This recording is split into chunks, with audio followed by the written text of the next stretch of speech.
परमाणु बम पर रूस कर रहा काम।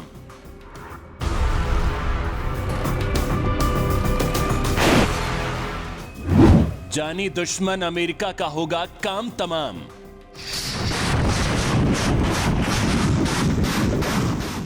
अमेरिका और रूस की अदावत में नाटो देशों की एंट्री ने दोनों मुल्कों को युद्ध के मैदान में आमने सामने ला खड़ा किया है। इस पर भी काला सागर के इलाके में रूस के दुश्मनों की एंट्री और डिफेंस ड्रिल ने इसे दुनिया के सबसे संवेदनशील इलाकों में शामिल करा दिया है। यही वो इलाका है जहां पर नाटो देशों की सेनाएं ड्रिल कर रही हैं और यही वो इलाका भी है जहां पर रूस अपना दबदबा कायम रखने के लिए ब्रिटेन की रॉयल नेवी के डिफेंडर के रास्ते में भी बम बरसा चुका है। कोल्ड वॉर के दौर की चिंगारी रूस के दिल में अब तक दबी हुई है। लिहाजा पुतिन फिर से चाहते हैं कि रूस का वही रुतबा फिर से लौट सके जैसा कि तब हुआ करता था जब रूस सोवियत संघ हुआ करता था।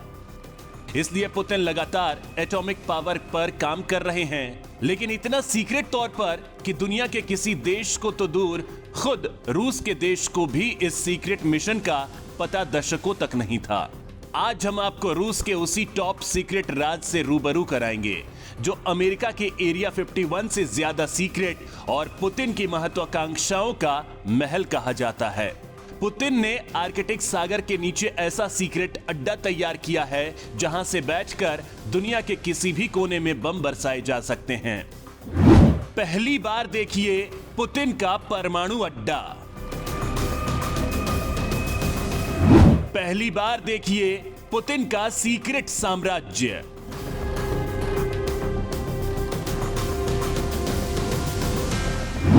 पहली बार देखिए पुतिन का वर्ल्ड वॉर जोन।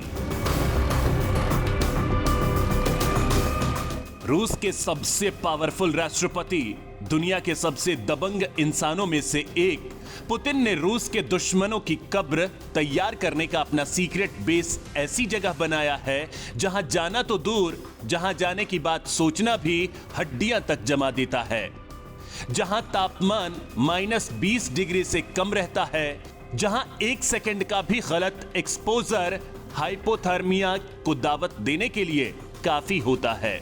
उसी जमे हुए दोज़ख में पुतिन एक ऐसा बेस तैयार करने में जुटे हैं जो जंग के दौरान रूस के लिए ट्रम्प कार्ड साबित होगा। रूस सबसे सीक्रेट आर्मी बेस आर्कटिक महासागर में बना रहा है। राष्ट्रपति व्लादिमीर पुतिन 2017 में वहां का दौरा भी कर चुके हैं। अपनी जाबाजी फौलादी हौसलों के लिए रूस के बड़े वर्ग के हीरो पुतिन कड़कड़ाती ठंड में जवानों का जोश बढ़ाने के लिए पहुंचे थे, क्योंकि पुतिन जानते हैं कि अगर एक बार ये बेस पूरी तरह से तैयार हो गया तो नॉर्थ पोल पर बिना किसी रुकावट के रूस का कब्जा हो जाएगा। आर्कटिक महासागर के पास बेस बनाने के बाद पैसिफिक सी, ब्लैक सी के बाद आर्कटिक महासागर पर भी रूस की धमक हो जाएगी। पुतिन का सपना पूरा होते ही विरोधी इस स्थिति में ही नहीं रहेंगे कि रूस को चैलेंज दे सकें। दरअसल रूस आधी से ज्यादा दुनिया पर कब्जे की रणनीति के तहत इस बेस को बना रहा है। रूस ने इस मिशन को नाम प्रोजेक्ट आइसबर्ग दिया है। इस प्रोजेक्ट में पानी के अंदर एटमी प्लांट लगाने की भी तैयारी है। इनका मकसद आर्कटिक महासागर में काम करने वाली रूस की पनडुब्बियों को रिचार्ज करना यानी ईंधन मुहैया कराना होगा। यहां पर आकर ऑटोमेटिक पनडुब्बियां अपने आप को रिचार्ज कर सकेंगी। फिलहाल 24 मेगावाट का एक पावर हाउस समंदर के भीतर बनाने की तैयारी है। यह पावर हाउस करीब 25 साल तक रूस की रगों में पावर सप्लाई का काम करेगा।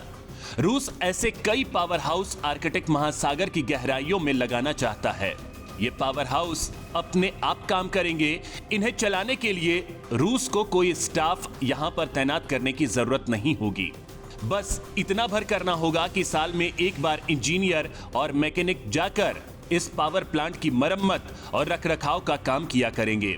इसके अलावा रूस छोटे छोटे रोबोट भी बना चुका है जो पानी के भीतर जाकर पनडुब्बियों की मरम्मत कर सकेंगे। 2 टन भारी और 6 मीटर लंबे इन टॉर्पीडो जैसे रोबोट का साल 2017 में ही काला सागर में टेस्ट भी किया जा चुका है। अब इन रोबोट को आर्कटिक की गहराई में उतारने की तैयारी है। अपने दुश्मनों को ठिकाने लगाने के लिए रूस पहले ही दुनिया की सबसे बड़ी और खतरनाक पनडुब्बी तैयार कर चुका है, जिसका नाम है बेलगोरोड। साल 2019 में रूसी सेना में शामिल की गई ये पनडुब्बी इसी सीक्रेट मिशन का हिस्सा बताई जाती है। बेलगोरोड दुनिया की सबसे बड़ी परमाणु सबमरीन भी है और अमेरिका जैसे दुश्मनों के होश ठिकाने लगाने के लिए इसे खास तौर पर डिजाइन किया गया है। स्पेशल मिशन को अंजाम देने में माहिर इस पनडुब्बी में इंटरकॉन्टिनेंटल बैलिस्टिक मिसाइलें तैनात हैं, जो पलक झपकते वॉशिंगटन डीसी और न्यूयॉर्क जैसे बड़े शहरों का वजूद नक्शे से मिटा सकती हैं। इतना ही नहीं, रूस ने पिछले 5 सालों में सोवियत संघ के दौर के करीब 50 सैनिक अड्डों को फिर से चालू कर दिया है। रूस की सेना में नई आर्कटिक ब्रिगेड की भर्ती की जा रही है। प्रोजेक्ट आइसबर्ग के जरिए रूस खुद ऐसी तकनीक विकसित कर रहा है जिससे पानी में समुद्र की गहराई में खुदाई करके तेल निकाला जा सके। दरअसल जहां एक तरफ आर्कटिक में तेल और गैस की खोज करने की बात कह रहा है, जबकि ऐसी खबरें हैं रूस इसकी आड़ में एक बड़ा सैन्य बेस तैयार कर चुका है। यह बेस उत्तरी ध्रुव से लगभग 960 किलोमीटर दूर है। रूस का ये डिफेंस बेस नाटो की नॉर्वेनियन सीमा से महज 257 किलोमीटर दूर और मॉस्को से करीब 2000 किलोमीटर दूर है। रूस ने इसे आर्कटिक ट्रिफाइल नाम का सीक्रेट कोड नेम दिया है। रूस ने बर्फ से ढके समंदर के नीचे आर्कटिक में पोसाइडन 2M39 टॉर्पीडो की भी तैनाती की है। परमाणु क्षमता से लैस पुतिन का ये वो संघारक हथियार है जो समंदर किनारे बसे अमेरिकी शहरों को सुनामी से तबाह कर सकता है।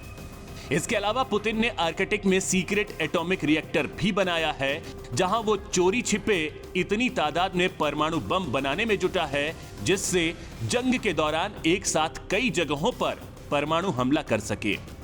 जिस तरह से रूस के खिलाफ पश्चिम के देश लगातार घेराबंदी कर रहे हैं, रूस उससे भले ही डरा नहीं हो, लेकिन वो अपने दुश्मन मुल्कों की पूरी लिस्ट तैयार कर चुका है। किस देश के खिलाफ क्या रणनीति अपनानी है, रूस ने इसका भी खाका तैयार कर लिया है। अपने दुश्मन नंबर 1 मुल्क यानी अमेरिका के खिलाफ रूस जल, थल और आकाश तीनों मोर्चों पर किलेबंदी कर रहा है। हाल ही में क्रीमिया में टेस्ट फायर किया गया S-400 मिसाइल डिफेंस सिस्टम और इससे भी ज्यादा एडवांस्ड क्लेम किया जा रहा S-500 मिसाइल डिफेंस सिस्टम अपनी सेना में शामिल करना रूस के इसी कदम का प्रमाण है।